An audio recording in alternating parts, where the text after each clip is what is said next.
ओम शांति। 16 मार्च 2023 बाबा के महावाक्य। मीठे बच्चे, बाबा आया है तुम बच्चों की महफिल में। अभी तुम ज्ञान अमृत की महफिल मना रहे हो। तुम्हारी मुसाफिरी अब पूरी हुई, वापस घर जाना है। प्रश्न: अनेक प्रकार के तूफानों में याद को सहज बनाने की विधि क्या है? उत्तर: शरीर निर्वाह करते 5-10 मिनट भी बुद्धि को शिव बाबा में लगाने की कोशिश करो। इस शरीर को भुलाते जाओ। मैं अशरीरी आत्मा हूँ, पार्ट बजाने के लिए इस शरीर में आई हूँ। अब फिर अशरीरी बन घर जाना है। ऐसे ऐसे अपने साथ बातें करो।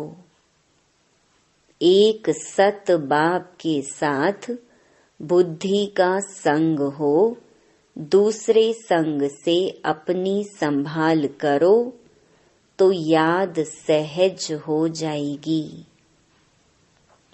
गीत आ गए दिल में तो। ओम शांति। बच्चों ने गीत सुना और अर्थ भी बच्चों ने दिल में समझा होगा। फिर भी बाप समझाते हैं, क्योंकि अभी बाप इस महफिल में आए हुए हैं। महफिल तुम्हारी भी है, सारी दुनिया की भी है। भगवान कहते हैं, मैं आता हूँ भक्तों की महफिल में। तो सब भक्त ठहरे।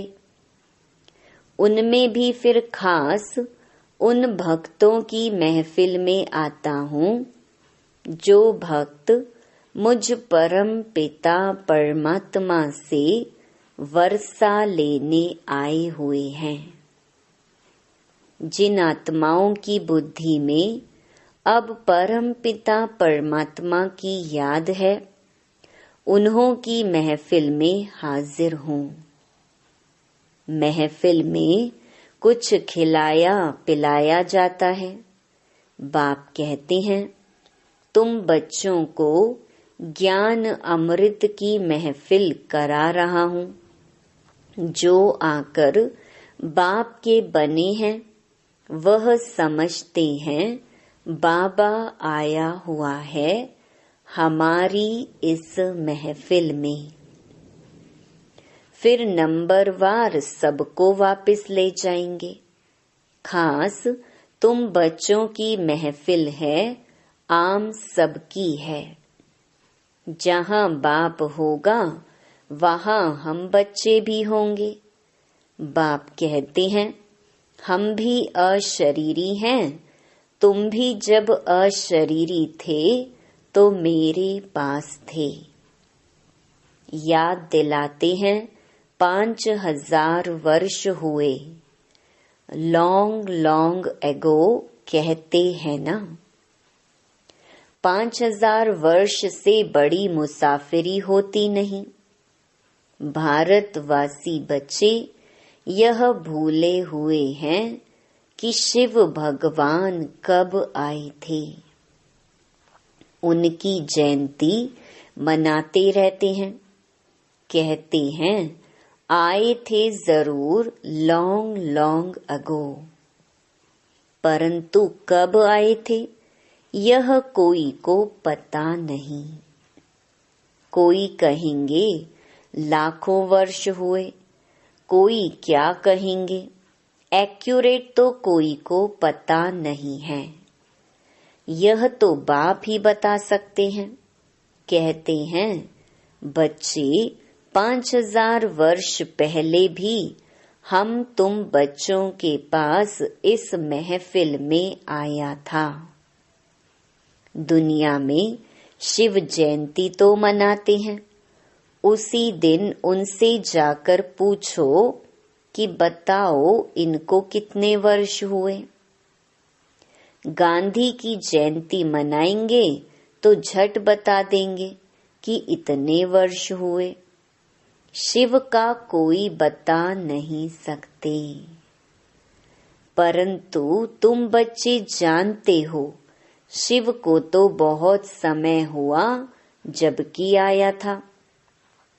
वह तो कुछ भी जानते नहीं, कहते हैं जन्म मरण रहित है, नाम रूप से न्यारा है। अरे नाम रूप से न्यारा है तो फिर जयंती किसकी मनाते हो? तो नाम रूप से न्यारा हो नहीं सकता। जरूर भारत में ही आया था, तब तो जयंती मनाते हो ना, फिर नाम रूप से न्यारा कैसे कहते हो? याद करते हो, परंतु वह कब आया था? जरूर भक्ति का समय जब पूरा होगा तब भगवान को घर बैठे आना पड़े। भगवान किस रूप में आते हैं ये कोई भी नहीं जानते। बड़ा चतुराई से कोई से पूछना है और फिर समझाना है। भगवान तो है निराकार, तुम उनकी पूजा करते हो, कहते हो हे परमात्मा, हे भगवान। उनको कोई देवता नहीं कहेंगे, देवताएं हैं ब्रह्मा विष्णु शंकर, तो इन चित्रों पर भी समझाना पड़े। तुम शिव के मंदिर में जाएंगे तो उनसे पूछेंगे यह कब आए थे, कैसे आए? निराकारी दुनिया से तो सब आते हैं, परम पिता परमात्मा को पतित पावन कहते हैं तो क्या किया? पतित को पावन कैसे बनाया? जरूर साकार में आकर मुख से समझाया होगा, कोई शिक्षा दी होगी, ऐसे ही तो कोई कह न सके। जरूर मनुष्य तन में ही आएंगे। भगवान आते हैं नई रचना रचने, तो जरूर कोई के तन में आया होगा। गाया हुआ है ब्रह्मा मुख से मनुष्य सृष्टि रची गई। ब्राह्मण सृष्टि नाम नहीं लिखा हुआ है, ब्रह्मा मुख कमल से मनुष्य रचे जाते हैं, तो जरूर ब्रह्मा के बच्चे ब्राह्मण ही होंगे। प्रजापिता ब्रह्मा ने तो जरूर ब्राह्मण ब्राह्मणियां रचे होंगे। सिर्फ मेल रचे तो वृद्धि कैसे हो? सिर्फ फीमेल्स रचे तो भी वृद्धि कैसे होगी? इसलिए दोनों ही हैं ब्रह्मा कुमार और कुमारियां, नहीं तो ब्राह्मण संप्रदाय कैसे बने? परम पिता परमात्मा रचता बेशक है, ब्रह्मा द्वारा मनुष्य सृष्टि रची जाती है, तो जरूर ब्रह्मा तन में आना पड़ता होगा। यह बातें जो अच्छी रीति समझकर और धारण करेंगे वही फिर समझा सकेंगे। जो पूरे राजयोगी होंगे बाप को और राजाई को याद करते होंगे, जिसके लिए ही बाबा कहते हैं बच्चे स्वदर्शन चक्रधारी बनो। सब तो पूरा याद करते नहीं हैं, बाबा के पास आते हैं, कहते हैं ज्ञान तो सहज है, चक्र को भी समझा है, 84 जन्मों का राज भी ठीक समझा है, 84 जन्म तो जरूर लेने हैं, और जो पहले नंबर वाले हैं वही 84 जन्म लेंगे। यह तो सब ठीक है, परंतु याद में रहना यह बड़ा मुश्किल है। योग में अनेक प्रकार के तूफान आते हैं, उनको कैसे वश करें, उसका उपाय क्या है, कौन सा टाइम है जिसमें अच्छी रीति याद कर सके। तो बाबा ने समझाया, यूं तो चलते फिरते उठते बैठते याद करो। अभी तुम यहाँ बैठे हो, हम तुमसे पूछते हैं स्त्री को याद करते हो? अब नाम स्त्री का सुना और झट बुद्धि भागी स्त्री के तरफ। बुद्धि का काम हो गया ना। वैसे ही तुम भल कोई भी काम शरीर निर्वाह अर्थ करो, परंतु शिव बाबा के पास बुद्धि लगाने की कोशिश करो। 5 मिनट 10 मिनट भी याद करो। हाँ, यह माया भी विघ्न जरूर डालेगी। तूफान बड़ी जोर से आएंगे डगमगाने के लिए, परंतु फिर भी तुम अपना पुरुषार्थ करते चलो। इस शरीर को भुलाना अथवा बाप की याद में रहना बात एक ही है। अपने को आत्मा अशरीरी समझना पड़े। मैं असुल अशरीरी था। पाठ बजाने के लिए यह शरीर लिया है, फिर अशरीरी बन घर जाता हूँ। बुद्धि में सिर्फ बाप और बाप का घर याद हो। बाप का घर वही है जहाँ अब जाना है। फिर यह बुद्धि में है कि बाप की प्रॉपर्टी है सतयुग, तो एक बाप की याद से वह भी याद आएगी। भक्ति मार्ग अथवा ज्ञान मार्ग में बुद्धि तो और तरफ जाती है। कन्या की सगाई हो जाती है तो फिर 1-2 की याद रहती है। भक्ति में कोई बैठेंगे तो भी माया विघ्न डालती है। बुद्धि धंधे आदि तरफ चली जाएगी। माया की दुश्मनी है ना।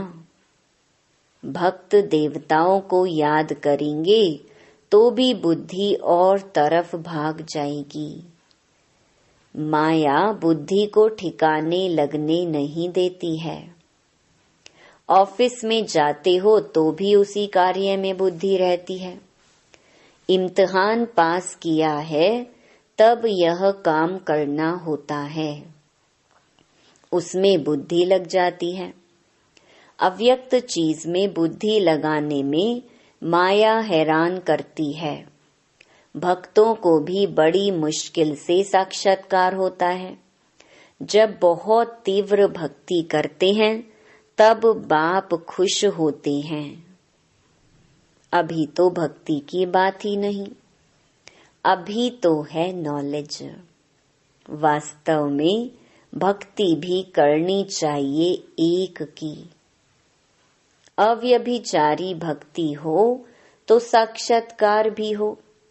आजकल तो व्यभिचारी बन गई है। सबको याद करते रहते हैं तो बाबा साक्षात्कार भी नहीं कराते हैं। एक में पूरा निश्चय हो तो बाबा साक्षात्कार भी कराए। तो बाप समझाते हैं, मुझ एक को याद करो। मुख से कुछ भी कहना नहीं है। तुम स्त्री को याद करते हो तो कुछ मुख से कहना पड़ता है क्या? ख्याल आया और बुद्धि भाग जाती है। यह बेहद का बाप तो सदा सुख देने वाला है। तो अब तुम्हारी सगाई कराते हैं उस परम पिता परमात्मा से। तो उसको याद करने का प्रयत्न करो। माया तो तूफान लाएगी, सारी दुनिया दुश्मन बनेगी, परंतु बाप को नहीं भूलना। जितना बाप को याद करेंगे उतना विकर्म विनाश होंगे। ऐसे तो बहुत मनुष्य होते हैं जो सारा दिन भगवान का नाम भी नहीं लेते। बहुत खराब संग होता है, इसलिए गाया जाता है, संग तारे कुसंग बोरे। सत परम पिता परमात्मा का संग ही पतित से पावन बनाएगा। अभी तो सारी दुनिया पतित है, उनको संग चाहिए पतित पावन का, तो जरूर उनको यहाँ साकार में आना पड़े ना। सत है ही एक, सत की महफिल में तुम बैठे हो। जानते हो हम आत्माओं का संग अब परम पिता परमात्मा के साथ है। बाप कहते हैं, मेरी याद से ही तुम्हारे विकर्म विनाश होंगे। अच्छा संग होगा तो मुरली सुनेंगे, बुद्धि योग एक बाप के साथ लगा रहेगा, तो ऐसा संग तारेगा अर्थात पावन बनाएगा। पावन बनने बिगर उनके पास कोई जा नहीं सकते। बाप खुद ही सिखलाते हैं, मेरे साथ कैसे योग लगाओ। पढ़ाने लिए खुद आकर सम्मुख होते हैं। बुद्धि का योग और संग तोड़ एक संग जोड़ना है, तब विकर्म विनाश होंगे। और कोई उपाय है नहीं। पावन दुनिया है स्वर्ग, वहाँ के सुख अपार हैं। ऐसे नहीं वहाँ भी दुख है, दैत्य हैं। वहाँ तो दुख का नाम निशान नहीं रहता, सो भी 21 जन्मों के लिए। बाप तो यहाँ आकर पढ़ाते हैं। भगवानुवाच, हम तुमको राजाओं का राजा बनाने सहज राजयोग सिखाता हूँ। मनुष्यों की बुद्धि में तो श्री कृष्ण का ही चित्र आ जाता है। तुम्हारी बुद्धि में है कि हमको पढ़ाने वाला शिव बाबा है, जो ही ज्ञान का सागर है। वही तुम बच्चों को नॉलेज दे रहे हैं। यह है स्वदर्शन चक्रधारी, त्रिकालदर्शी बनना। त्रिकालदर्शी माना तीनों कालों को जानना, सृष्टि के आदि मध्य अंत को और तीनों लोकों को जानना। मूल वतन, सूक्ष्म वतन, स्थूल वतन को भी तुम जानते हो। तुम्हारे में भी नंबरवार पुरुषार्थ अनुसार जानते हैं। बाकी इसमें तकलीफ कोई नहीं है। शरीर निर्वाह भी करना है। ऐसे नहीं कहा जाता कि कन्या को भी शरीर निर्वाह अर्थ माथा मारना है। कन्या को पति के पास रहना है, शरीर निर्वाह पति को करना है। कन्या को भी अपने पैरों पर खड़ा रहना है। एक कहानी है ना, एक कन्या ने बाप को कहा, मैं अपना नसीब खाती हूँ। तो तुम कन्याएं भी अपना पुरुषार्थ कर रही हो। जितना पढ़ेंगे, श्रीमत पर चलेंगे, तो 21 जन्म राज्य करेंगे। कन्याओं का काम है पढ़ना और ससुर घर जाना। तुमको भी विष्णुपुरी स्वर्ग में भेजा जाता है। जितना पढ़ेंगे उतना ऊंच पद पाएंगे। वह तो ऐसे ही करके कहानी सुनाते हैं। सच्ची सच्ची बात यहाँ की है। बाप खुद बैठ उनका रहस्य सुनाते हैं। तुम सब कन्याएं हो अधर कन्या भी अपना जीवन बना रही हैं। बाप ऐसे कर्म सिखलाते हैं जो कभी दुखी व विधवा नहीं होना पड़ेगा, परंतु विरला ही कोई ऊंची तकदीर बनाते हैं। कोई तो बनाते बनाते फिर आश्चर्यवत भागंती हो ऐसे बाप को भी फारकती दे देते हैं। डिवोर्स भी दे देते हैं, क्योंकि शिव बाबा बाप भी है तो पतियों का पति भी है। ऐसे बाप को बच्चे फारकती दे देते हैं, तकदीर को लकीर लगा देते हैं।